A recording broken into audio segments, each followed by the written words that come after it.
ኣብ ትግራይ ሆራይዘን ድሙቕ ሰላምታ ናይ በጽሓኹም ኣብ መንጎ ፕሬዚደንት ታደሰ ወረደን ጀነራል ምግበይ ሃይልን ሎሚ ኣብ ኣክሱም ዘጋጠመ ኣዘራራቢ ጉዳይ ዝርዝር ክንነግረኩም ኢና ኣይተረጋጋዕናን ክብል ጀነራል ታደሰ ወረደ ተዛሪበሎም ጀነራል ታደሰ ወረደ ኣብ ዝሕዝዋን ኣብ ትግራይ ጥንቃቐ ዝሓትት ኣገዳሲ ጉዳይ ኣሎ ኢሎም ሩስያ ካብ ዕንወት ሚሊሜትር ርሕቀትና ዘለና ክትብል ኣፍሊጣ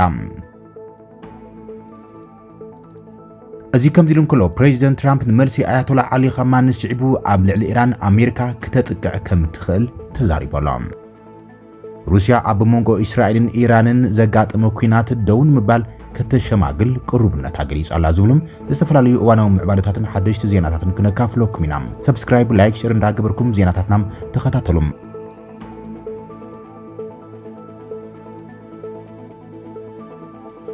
ኣሞንጎ ፕሬዚደንት ታደሰ ወረደን ጀነራል ምግበይ ሃይልን ሎሚ ኣብ ትግራይ ኣክሱም ዘጋጠመም ሎሚ ኣብ ዞባ ማእከል ትግራይ ከተማ ኣክሱም ዝወዓሉ ፕሬዚደንት ጊዜያዊ ምምሕዳርን ካልኦት ኣመራርሓ እቲ ጊዜያዊ ምምሕዳርን ኣዛዚ ግንባር ምዕራብ ሰራዊት ትግራይ ጀነራል ምግበይ ሃይልን ቫይራል ዝወፀ ምስሊ ተዘርጊሑ ነይሮም ኣብታ ከተማ ብምኽንያት መዓልቲ ሰማዕታት ዝተኣኻኸቡ እቶም ኣመራርሓም ናብ ስነ ስርዓት ዝተዳለወሉ መድረኽ እንትወፅም ፕሬዚደንት ጀነራል ታደሰን ብፃዩ ጀነራል ምግበይን ኣብ ሓደ ተርታ እንከሎም ሃንደበት ኣዛዚ ግንባር ምብራቕ ሰራዊት ትግራይ ዝኾነም ጀነራል ማሾ በየነን ንጀነራል ምግበይ ኢዱ ሒዝዎም ጀነራል ታደሰን ጀነራል ምግበይን ድማ እናተጠማመቱ ዘርኢ ፎቶዩ ኣብ ማሕበራዊ ሚድያ ተዘርጊሖም ቫይራል ወፅዮም ጀነራል ምግበይ ምስ ሓለቁ ፕሬዚደንት ጀነራል ታደሰ ክባኣስ ተገላጊሉ ብምባል ድማ እቲ ፎቶ ብዙሓት እናተዘራረብሉ ዒሎም እዮም እቲ ጉዳይ ብዙሓት ተቐባቢሎሞም ኣብ ማሕበራዊ ሚድያታት ክልቲኦም ጀነራላት ተባኢሶም ተባሂሎም እቲ ፎቶ ቫይራል ወፅዮም እንተኾነ ግና እቲ ጉዳይ ትክክል ዝኾነን ዘጋጠመ ነገር ኣይኮነን እቲ ፎቶ ብተንቀሳቐሲ ቪድዮን ተዘርጊሖም ጀነራል ምግበይ ሃይሎም ንሓላፊ ፕሬዚደንት ጀነራል ታደሰም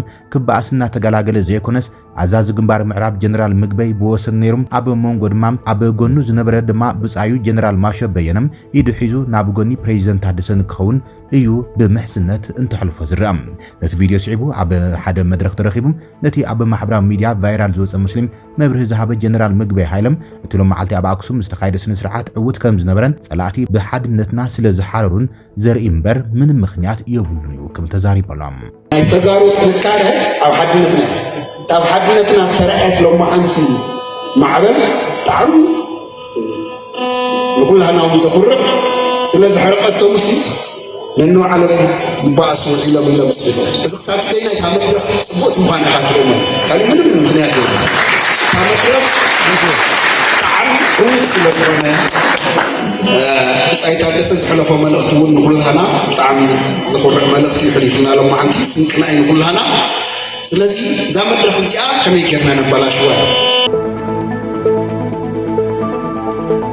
ኣይተረጋጋዕናን ክብል ጀነራል ታደሰ ወረደ ተዛሪበሎም ፕሬዚደንት ጊዜያዊ ምምሕዳር ትግራይ ጀነራል ታደሰ ወረደ ትግራይ ኩሉ ናይ ምግባር ተኽእሎ ዘለዎ መንግስቲ የብላን ኢሎም ብክቡር መስዋዕትነት ዝተፈረመ ስምምዕነት ሰላም ፕሪቶሪያ እውን ትግራይ ዝተረጋግዐ መንግስቲ ዛጊድ የብላን ክብል ተዛሪቡ ፕሬዚደንት ጊዜያዊ ምምሕዳር ትግራይ ሎሚ 11 ሰነ 2017 ዓመት ምረት ኣብ ከተማ ኣክሱም ኣብ ዝተኻየደም መበል 37 ዓመት በዓል ዝኽሪ ሰማዕታት ትግራይ ምኽንያት ብምግባር ኣብ ዘመሓላለፎ መልእኽቲ ሰማዕታትና ዓመት እንዳቆፀርና ዘይኮነም ኣብ ነፍሲ ወከፍ መዓልትን ዕለትን ክዝከሩ ይግባእ ክብል ገሊጾሎም ኣታሒዙ ፕሬዚደንት ታደሰ ከም ዝገለጾም ጀጋኑ ሰማዕታት ትግራይ ምእንቲ ህልውናን ድሕነትን ክቡር መስዋዕቲ ዝኸፈሉ ስለ ዝኾነም ኣብ ነፍሲ ወከፍ መዓልትን ዕለትን ክዝከሩ ዝወደቕሉ ዕላማም ኣብ ሸቱኡ ብምብፃሕ ህይወቶም ህያውነቶም ክንረጋግፅን ይግባእ ኢሎም እዚ ዕላማታት ንምዕዋት ታሪኽና ንምዕቃብን ዝግበር መስዋዕቲ ኣዝዩ ክቡር ምዃኑ ዝገለጸም እቲ ፕሬዚደንት ትግራይ ድሕረት ዝተኸፈለ ከቢድ መስዋዕትነት ኣብ ፕሪቶሪያ ዝተኸተመም ውዕሊ ሰላም እውን እንትኾነም ዝተረጋግዐ መንግስቲ ክህሉ ኣይከኣለን ኢሎም ድሕሪ ስምምዕነት ፕሪቶሪያ ዋላ እኳ መንግስቲ ወኪልና እንተነበርናም ዝተረጋግዐ መንግስቲ ክንምስርታ ይኽኣልናን ዝበለ እቲ ፕሬዚደንት ዳርጋ መንግስቲ ኣልባ ኮይና ኢና ኢሉ ፕሬዚደንት ታደሰ ወረደ ትግራይ ቅድሚ ትውራር መንግስቲ ዘይብላም ዝሓለፈትሉ እዋን ከም ዘይነበረ እውን ወሲኹ ገሊፆም እዚ ጊዜያዊ ምምሕዳር ዝተፈላለዩ ፀገማት ክህልዎ ይኽእል እዮም ኮይኑ ግና ካብኡ ብዝሰገረም መንግስቲ ኣልባ ከይንኸውን ክንጥንቀቕ ከም ዝግባም ክንጥንቀቕ ይግባእ ክብል እዩ እቲ ጀነራል ተማሓፂኑ ዝግበር ቃልሲ መንግስቲ ሒዝካ ምዃኑ ዝገለጸ እቲ ፕሬዚደንት ኩሉ እናስኣንካን እናደርበኻን ክኸውን ከም ዘይብሉ አብሪሆም ልኡኽትና ንምፍጻም መንግስቲ ግድን ኣድላዩ ዝበለ ፕሬዚደንት ታደሰም ካብ ላዕሊ ክሳብ ታሕቲ ተዋሪድካ ብምስራሕም ዘጥፍአ ዝሕተተሉ ከም ድማ ዝበለጸ ስራሕ ድማ ዝምጎሰሉ መስርሕ ምዝርጋሕ ኣድላዩ ኢሉ ሕገ መንግስታዊ ወሰን ትግራይ ንምርግጋዝ ተመዛበልቲ ወገናትና ናብ መረበቶም ንምምላስን ብሰላማውን ስምምዕነት ፕሪቶሪያ መሰረት ንክኸውን ከም ዝግባእ ዝገለጸ ፕሬዚደንት ታደሰም ትግራይ ናብ ንቡር ቁመና ንምምላስ ኣብ ዝግበር ሰላማውን ፖለቲካውን ቃልሲም ኩሉ ክትሓበር ፀዊዕ ኣሎ ይብል ካብ ቤት ጽሕፈት ፕሬዚደንት ጊዜያዊ ምምሕዳር ትግራይ ዝተዘርግሐ መግለጺ። ፕሬዚደንት ሩስያ ቭላዲሚር ፑቲን ኣሜሪካ ኣብ ልዕሊ ኢራን ዝኾነ ይኹን መጥቃዕቲ ከይትፍጽም ኣጠንቂቖሎም ኣያቶላህ ዓሊ ካማኒ እውን ፈጺሙ ኢዱ ከም ዘይህብ ተዛሪቡ። ሩስያ እቲ ንዓበይ ዝኸይድ ዘሎ ግጭት ኣብ ሻድሻይ መዓልቱ ኣብ ዝኣተወሉ እዋን እስራኤል ኣብ ልዕሊ ኢራን እትፍጽሞ ዘላ መጥቃዕቲ ኣሜሪካ ክትድግፍ እኳ ከይትሓስብ ኣጠንቂቐላ። ምክትል ሚኒስትር ጉዳያት ወጻኢ ሩስያ ሰርጌይ ራብኮቭ ሎሚ ረቡዕ ኣብ ዝሃቦ መግለጺ ኣሜሪካ ንእስራኤል ትወቀታ ወታደራዊ ሓገዝ ንኹነታት ማእኸላይ ምብራቕ ብሱር በተኻዊ መንገዲ ከረጋግኡ ከም ዘይኽእል ኣጠንቂቖላ። ሪያብኮቭ ሩስያ ንኣሜሪካ ከምዚ ዓይነት ሓገዝ ንእስራኤል ንኸይትህብ ተጠንቅቕ ከም ዘላ እዩ ኣስሚሩሎም። ሪያብኮቭ ወሲኹም ክሬምሊን ምስ ክልቲአን እስራኤልን ኢራንን ርክብ ከም ዘለዋ ገሊጸላ። እዚ ጽኑዕ መጠንቀቕታ እዩ። ፕሬዚደንት ትራምፕ ናብ ኩናት እስራኤል ክጽምበር ኣብ ዝሓስበሉ ዘለዋን ኢራን ኢዳ ክትህብን ካብ ምህዞ ኣሜሪካ ክትድሕንን ካብ መጥቃዕቲ ኣሜሪካ ክትድሕንን ካብ 24 ክሳብ 48 ሰዓታት ከም ዘለዋም ሰበስልጣናት ኣሜሪካ ኣብ ዘጠንቅቑሉ እዋን እዩ። ሰበስልጣን ዋይት ሃውስ ዋሽንግተንን ቴህራን ነቲ ኣብ ማእኸላይ ምብራቕ ናዕበይ ዝኸድ ዘሎ ቅልውላው ዲፕሎማስያዊ ፍታሕ ክረኽባ ይኽእላ ድየን ዝውስን ድማ ዝቐፅላ 2 መዓልታት ወሳኒ ክኸውን ከም ዘለዎም ገሊፆም። ትራምፕ ትማሊ ኣብ ትሩዝ ሶሻል ሚድያ ኣብ ዘርግሖ ጽሑፍ ላዕለዋይ ምራሕ ኢራን ኣያቶላ ዓሊ ካማኒ ኣበይ ተሓቢኡ ከም ዘሎ ይፈልጥ እኳ እንትነበረም ገና ግን ከም ዘይጥቃዕ ገሊፆም። ብድሕሪኡ ግን ብዘይ ቅድመ ኩነት ኢድካ ሃብ ብምባል እዮም ኣዘራራቢ ጽሑፍ ዘርጊሖም። ሰበስልጣን እስራኤል እውን ምስቲ ኣብ ልዕሊ መሪሕነት ሂዝቦላ ኣብ ሊባኖስ ዘካየዶ ቀንጸላታት ዝመሳሰል ዝቕጽል ዘሎ ሐሙስ ንኹሉ ዓለም ዘገርም መዓልቲ ክኸውን እዩ ብምባል ንጽባሕ ሐሙስ ብምስጢራዊ መንገዲ ቃል ኣትሞሎም። ትራምፕ ብሰሉስ ኣብ ክፍሊ ኩነታት ዋይት ሃውስ ምስ ኣማኸርቲ ኣብ ዝረኸብሉ እዋን እስራኤል ብዓርቢ ቦምባታት ምፍንጃር ካብ እትጅምር እንዳሓር እቲ ፕሬዚደንት ብናይ ኢራን ኣገባብ ምላሽ ተስፋ ምቑራፁ ከም ዝዓበየ ፍልፍላት ሓበሬታ ገሊፆም። ወሃቢ ቃል ዋይት ሃውስ ኣብ ማእኸላይ ምብራቕ ዝርከቡ ሓይልታት ኣሜሪካ ኣብ ምክልኻል ኣቃውማ ከም ዝጸንሑ ረጋጊፆም። ዶናልድ ትራምፕ ግን ብዛዕባ እቲ ኣብ መንጎ እስራኤልን ኢራን ዝካየድ ዘሎ ግጭት ምስ ኣማኸርቲ ጸጥታን ምስ ኣማኸርቲ ብሄራዊ ድሕነትን ድሕሪ ዝገበሮ ዝርርብ ኣብ ልዕሊ ቴህራን መጥቃዕቲ ክትገብር እዩ ዝሓስብ ዘሎ ተባሂሎም።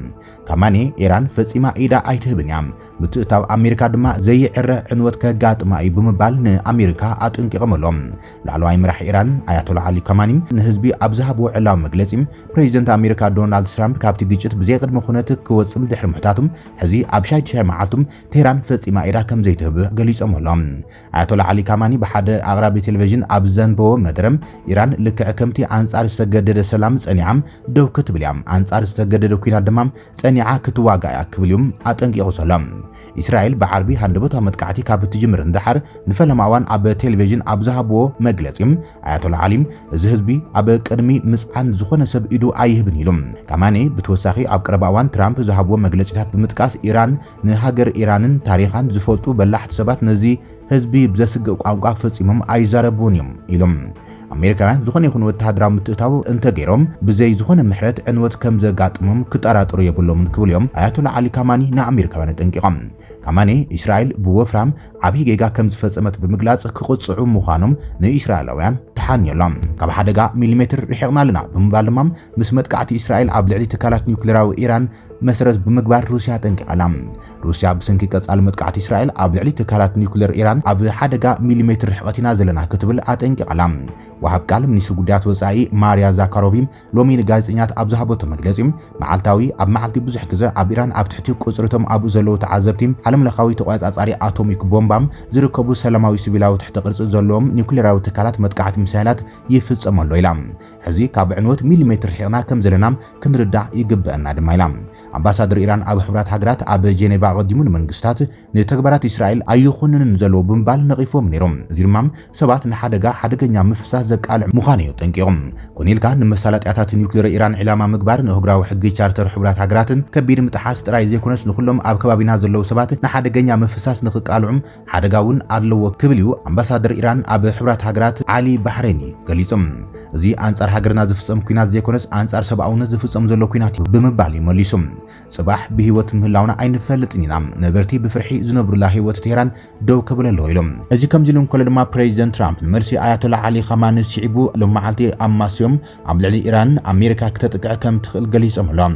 ፕሬዚደንት ትራምፕ ኣብ ቀጽሪ ዋይት ሃውስ ዝካየድ ዘሎ ስራሕቲ ልምዓት ዑደት ኣብ ዝገበረሉ እዋን ካብ ጋዜጠኛት ኣብ ጉዳይ ኢራን እስራኤልን ዝቐረበሎም ሕቶ ስዒቦም ንላዕለዋይ መራሒ ኢራን ኣያቶላ ዓሊ ካመኒም ጽቡቕ ዕድል ብምባል መልሲ ሂቦም። ፕሬዚደንት ኣሜሪካ ዶናልድ ትራምፕ ቅድሚ 2 መዓልቲ ንመራሕቲ ኢራን ብዘይ ድሕር ኢዶም ክቡ ከም ዘሎም ኣጠንቂቖም። ነዚ መልእኽቲ ስዒቡ ድማ ላዕለዋይ መራሒ ኢራን ኣያቶላ ዓሊ ካማኒ ሎም መዓልቲ ኣብ ዝሃቦ ህዝባዊ መግለጺ ህዝቢ ኢራንን ታሪኹን ዝፈልጡ ሰባት ነዚ ሃገር ብዘስግእ ቋንቋ ፈጺሞም ኣይዛረቡን እዮም፣ ምክንያቱ ኢራናውያን ኢዶም ዝህቡ ህዝቢ ኣይኮንን እዮም ኢሎም። ትራምፕ ኣብ ዋይት ሃውስ ንላዕለዋይ መራሒ ኢራን ኣያቶላ ዓሊ ካማኒ ኢራን ኢዳ ከም ዘይትህብ ዝገለጸሎም እንታይ ክብሎም ምዃኑ ተሓቲቱ ነይሮም። ኣነ ጽቡቕ ዕድል ብምባል እዮም መሊሶም ፕሬዚደንት ትራምፕ ኣሜሪካ ንኢራን ክተጥቅዓ ድያ ዝብል ሕቶ ብጋዜጠኛት ምስተሓተቱ እውን ክኸውን ይኽእል እዩ ኣይኸውንን እውን ይኽእል እዩ እንታይ ከም ዝገብር ዝፈልጥ ሰብ የለን ክብሉ መልሲ ሂቦም። ወሲኾም እዚ ክነግረኩም ይኽእል እዮም ኢራን ኣብ ብዙሕ ጸገም እያ ዘላ ክደራደር ይደልያ ከምኡውን ከምዚ እዚ ኩሉ ሞትን ዕንወትን ከይተፈጸመም ንምንታይ ምሳይ ዘይተደራደሩ ነጊሮዮም እየ ክብልዮም ገሊጾም ዘሎም። ብኻልእ ዜና ድማ ኣብ መንጎ እስራኤልን ኢራን ክትሽምግል ድልውቲ ከም ዝኾነት ሩስያ ገሊጻ ኣላ። ቭላድሚር ፑቲን ሩስያ ኣብ መንጎ ኢራን እስራኤልን ዘሎ ግጭት ብዘተን ምፍታሕ ከሸማግሉ ድልው ከም ዝኾን ገሊጾም። ፕሬዚደንት ሩስያ ቭላድሚር ፑቲን ምስ ፕሬዚደንት ሕብራት ዓረብ ኤሚሬትስ መሐመድ ቢን ዛይድ አልናሕያን ብዛዕባ ህልው ኩነታት ማእኸላይ ምብራቕ ብቴሌፎን ተዘራሪቦም ኣሎም። መራሕቲ ክልቲአን ሃገራት እቲ ግጭት እናገረደ ምምጾም ስክፍቶም ገሊጾም። እቶም መራሕቲ ኩናት ብቁልጡፍ ክውዳእ ከም ዘለውን ኣስሚሮም እዮም። ምስ ኒውክሌራዊ ፕሮግራም ኢራን ዝተኣሳሰሩ ሓዊሶም ቀጻሊ ጉዳያት ንምፍታሕ ድማ ፖለቲካዊ ጻዕርታት ከጠናኽሩ ጻውዒት ኣቕሪቦም። ፕሬዚደንት ቭላድሚር ፑቲን ሩስያ ኣብ መንጎ ኢራንን እስራኤልን ዘተን ድርድርን ንምምችቻው ድልውቲ ምዃናዮም ኣረጋጊጾም ዘሎም። ሩስያ ምስ ሕብራት ዓረብ ኤሚሬትስን ካልኦት ሃገራትን ዘለዋ ንጡፍ ዲፕሎማስያዊ ዝምድና ከተጠናኽር ድሌት ከም ዘለዋ ድማ ገሊጻ ኣላ። ፕሬዚደንት ፑቲን ዋላ እኳ ኣብ መንጎ ኢራንን እስራኤልን ሽምግልና ንምግባር ድልውነቶም ተገለጾም ሰራዊቶም ግን ኣብ ዩክሬን ከቢድ መጥቃዕታት እናፈጸመ ከም ዝኾነ ይግለጽ እዩ ዘሎ። እዚ ድማ ትኩረት ምዕራባውያን ሃገራት ክበታተን ዝዓለመ ከም ዝኾነ እዩ ዝግለጽ ዘሎ። ሩስያ ብመሰረቱ ደጋፊት ኢራን ከም ዝኾነት ዘመላኽቱ ጸብጻባት ይወጽኦም ዘሎም።